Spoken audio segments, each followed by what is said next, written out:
By the time we reached this point, we weren't trying to fix a business under strain. We were trying to design a business that could grow in the direction we actually cared about. The risk wasn't collapse.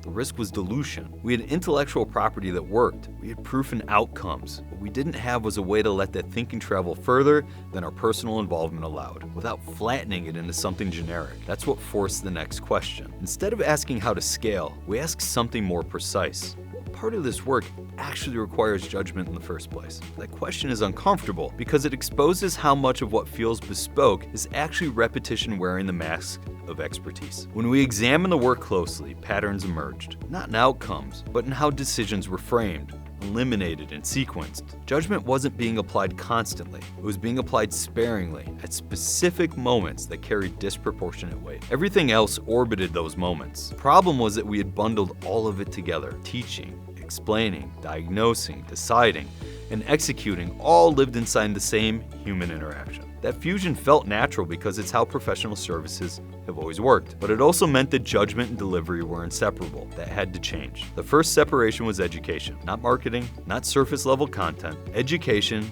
as cognitive alignment. We went back to recorded client calls and listened for the moments where understanding shifted, where a strategy stopped sounding clever and started sounding obvious. Those moments didn't depend on us being in the room. They depended on context, sequencing, and restraint. Education became the first layer because it was the only way to realign how people thought before asking them to make decisions. Without that, everything else would be misapplied. But education alone wasn't enough. Understanding without application still leaves people stuck. Knowing what's possible doesn't tell you what's appropriate. And if application still required human involvement every time, the ceiling would simply reappear in a different form. That's where execution logic emerged. The tools we built weren't designed to give answers. They were designed to enforce discipline. They constrained questions instead of expanding options. They forced sequencing before selection. They eliminated strategies before ever presenting them. In other words, they behaved like a disciplined advisor who refuses to let you skip steps. Not out of rigidity, but out of respect for consequences. This was deliberate. Flexibility without structure doesn't empower people. It overwhelms them. It recreates the same chaos we were trying to escape. So we slowed people down on purpose, and something unexpected happened. The quality of thinking improved. People stopped asking,